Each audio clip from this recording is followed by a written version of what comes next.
L'idée, c'est qu'après la labellisation du Parc national des Cévennes en réserve de ciel étoilé, il nous paraissait intéressant, avec l'Agence française pour la biodiversité, d'organiser un temps d'échange avec l'ensemble des acteurs pluridisciplinaires qui s'intéressent à la question pour justement avoir une réflexion plus approfondie sur les différents enjeux liés à la nuit, c'est-à-dire l'éclairage public, c'est-à-dire la mise en tourisme, c'est-à-dire aussi les enjeux de biodiversité, et de faire ça sur 2 jours et sur le territoire. L'objectif d'une RIS, c'est bien sûr de protéger la qualité de la nuit. L'arrêté qui est en consultation actuellement ne répond que partiellement à ce qu'on avait soulevé à l'époque. Et en séquence 2, on va rentrer un peu plus dans le détail sur la mise en œuvre territoriale. Certaines espèces sont attirées spontanément par la lumière et d'autres sont repoussées spontanément par la lumière. Les premières, du coup, elles vont être piégées par les éclairages artificiels. Typiquement les insectes, ils vont tournoyer autour des lumières et mourir du coup d'épuisement, de surchauffe, etc. Et puis les autres espèces qui sont repoussées par la lumière, elles vont avoir un habitat qui est dégradé. Donc elles vont avoir leur aire de répartition par exemple qui va être réduite, voire même fragmentée. Le but il était simple, c'était d'obtenir cette labellisation. On s'est mis autour d'une table, on a discuté. Les gens du parc nous ont dit nous on aimerait ça, et puis on leur a répondu nous on peut faire ça. Alors le but du programme de rénovation de l'éclairage public, ça a été d'abord de supprimer tout ce qui était pollution lumineuse, et donc toute cette lumière qui monte vers le ciel, et aussi tout en respectant la biodiversité. Donc on a travaillé avec les agents du parc, on a décidé en commun que nous travaillerons sur les températures de couleur inférieures à 3000 degrés pour tout ce qui est lanterne à LED, et ensuite sur les températures de 2000 degrés Kelvin sur la zone cœur.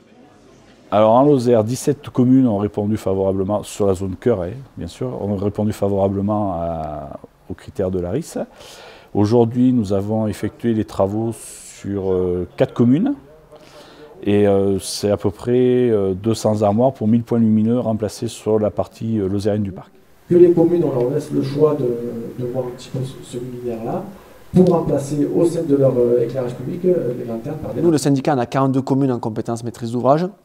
Et dans le cadre de l'opération portée avec le PNC, c'est 21 communes pour un montant de 3 millions d'euros qu'on investit sur nos fonds propres. On a également eu 400 000 euros du programme FEDER.